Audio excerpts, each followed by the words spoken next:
Você gosta de mistérios? De vagar pela enigmática névoa do inexplicável?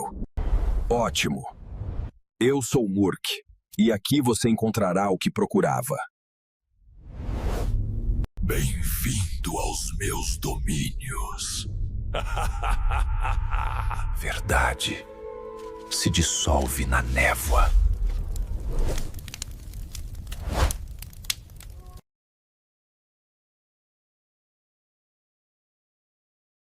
Imagine viver em um país que se orgulha de sua ordem e segurança, onde crimes violentos são raros e grandes corporações prosperam. Agora imagine, de repente, esse equilíbrio ser abalado por uma série de eventos que deixaram a nação em estado de choque, humilhação e medo coletivo. Estamos falando de um caso que paralisou o Japão nos anos 80, um caso que até hoje permanece sem solução. O sequestro de Seth, mais conhecido como o Enigma do Monstro com 21 Faces.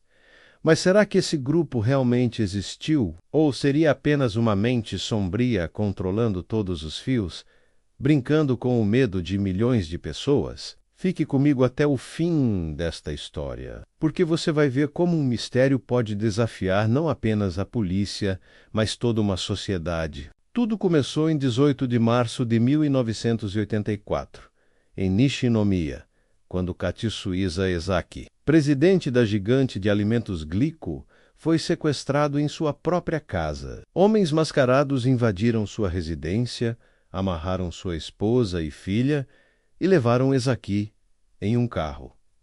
Pouco depois, pediram um resgate milionário. Imagine, o líder de uma das maiores empresas japonesas, reduzido a refém dentro do próprio lar. Durante 3 dias, Ezaki foi mantido em cativeiro em um armazém, mas de forma inesperada, ele conseguiu escapar sozinho. A polícia acreditava que o caso estaria resolvido. Mas, na verdade, aquilo era apenas o início de um pesadelo nacional. Logo em seguida, cartas começaram a chegar à polícia e aos jornais. Nelas, um grupo que se autodenominava Kaishin Nish Ichimens, o monstro com 21 faces, assumia a autoria do crime e prometia mais ataques. Eles ameaçavam envenenar produtos da Glico com cianeto e espalhá-los pelas prateleiras dos supermercados. E aqui eu lhe pergunto, o que você faria se soubesse que os doces que sua família consome todos os dias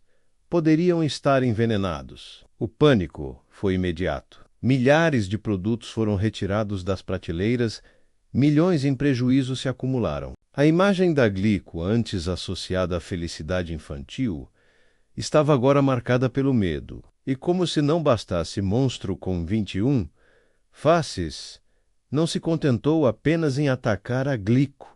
Logo, ele expandiu sua campanha de terror para outras empresas do setor alimentício, incluindo a Morinaga, a Meide e a House Foods.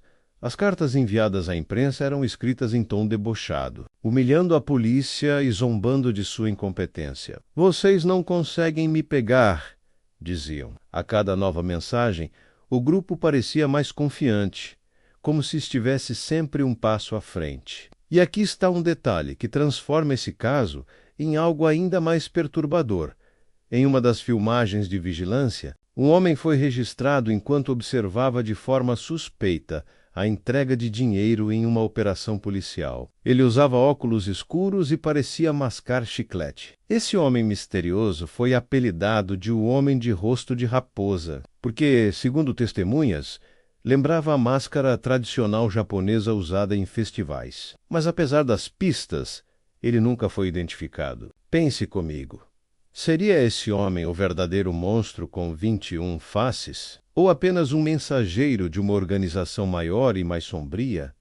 As ameaças continuaram por meses. Supermercados em todo o Japão precisaram intensificar a segurança, e o povo viveu sob constante paranoia. O terror psicológico era tão forte que a própria economia sofreu impactos. O medo se infiltrava nas casas japonesas em cada caixa de doces comprada. Até que, em agosto de 1985, um desfecho trágico mudou os rumos da investigação. O superintendente da polícia de Shiga, Yamamoto, responsável por uma parte das investigações, sentindo-se envergonhado por não conseguir capturar o monstro com 21 faces, tirou a própria vida, deixando uma carta de desculpas. Logo após sua morte, o grupo enviou sua última mensagem: a polícia não tem culpa. Nós encerramos nosso jogo a Deus. E assim, tão misteriosamente quanto começou, a campanha de terror terminou. Mas será que o grupo realmente desapareceu? Ou apenas mudou de forma, ocultando-se novamente nas sombras? Após o súbito encerramento das mensagens do chamado monstro com 21 faces, o Japão ficou dividido entre o alívio e a desconfiança. Muitos acreditavam que o grupo havia realmente desistido, enquanto outros suspeitavam que apenas estavam aguardando o momento certo para retornar à Final. Como um coletivo que tinha humilhado a Polícia Nacional e aterrorizado milhões, poderia simplesmente desaparecer sem deixar rastros. O caso levantou inúmeras teorias. Uma das mais discutidas era de que o grupo não era formado por criminosos comuns, mas sim por ex-integrantes do submundo corporativo japonês, talvez até com ligações à Yakuza. Essa hipótese se apoiava no conhecimento detalhado que eles tinham sobre a logística das empresas e a eficácia de seus movimentos. Mas se fosse a Yakuza, por que interromper o terror abruptamente, sem lucro consistente? Outros acreditavam que poderia se tratar de ativistas políticos radicais, que buscavam expor a vulnerabilidade das grandes corporações e humilhar as autoridades. Afinal, em plena década de 80, o Japão vivia um período de crescimento econômico acelerado, quase triunfante, e ver suas empresas mais poderosas ajoelhadas diante de ameaças era, para alguns, um ato simbólico de resistência. E aqui eu lhe pergunto, o que é mais provável?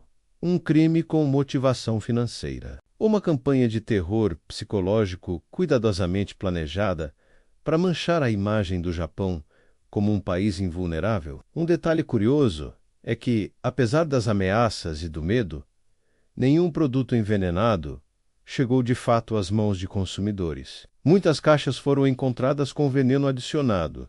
Sim, mas todas foram identificadas antes de serem compradas. Isso levanta a hipótese de que o grupo jamais quis matar alguém menos, queria apenas espalhar o terror e humilhar as autoridades. Uma crueldade fria, sem necessidade de sangue. Mas se isso for verdade, o que realmente motivava o monstro com 21 faces? Seria apenas o prazer de brincar com o medo coletivo? As teorias se multiplicam até hoje. Alguns especialistas acreditam que a polícia chegou muito perto da verdade, mas foi obrigada a recuar por pressão de forças maiores. O homem de rosto de raposa, filmado durante uma entrega monitorada, poderia ter sido a chave do mistério. Mas seu rosto jamais foi identificado nos bancos de dados da polícia. Alguns investigadores acreditam que ele era um ex-oficial das forças de segurança, alguém treinado para agir com calma diante da vigilância, e há ainda uma teoria mais sombria de que o grupo poderia ter conexões internacionais, talvez com serviços de inteligência estrangeiros interessados em desestabilizar a confiança no sistema japonês. Afinal, poucas armas são mais eficazes que o medo disseminado em larga escala. E você, que está acompanhando essa história, acredita que estamos falando de criminosos organizados, ou de um inimigo invisível que sempre soube mais do que deixou transparecer? Com o passar do tempo, o caso foi esfriando. A Glico se recuperou, as outras empresas seguiram suas atividades, mas a ferida permaneceu aberta na memória coletiva do Japão. O monstro com 21 faces se tornou quase uma lenda urbana. Um fantasma moderno que desafiou não apenas a polícia, mas a própria noção de segurança em um país inteiro. O prazo legal de prescrição dos crimes expirou em 1995. Ou seja, mesmo que os responsáveis fossem descobertos hoje, não poderiam mais ser punidos judicialmente. E isso torna o mistério ainda mais perturbador.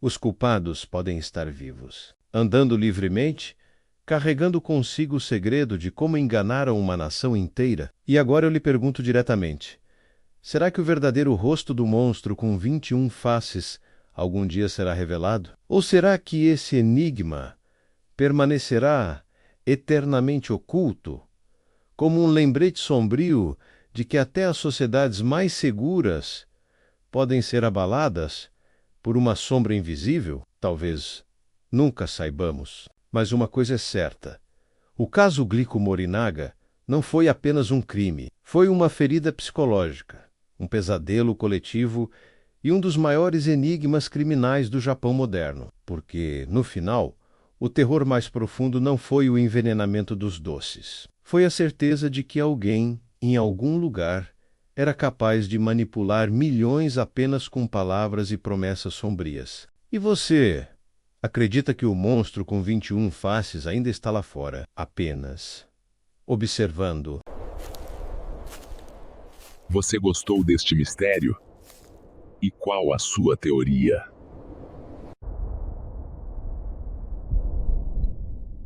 Deixe nos comentários o que você acha. E se gostou, então, curta e compartilhe. Eu sou Murk e aguardo você no próximo mistério.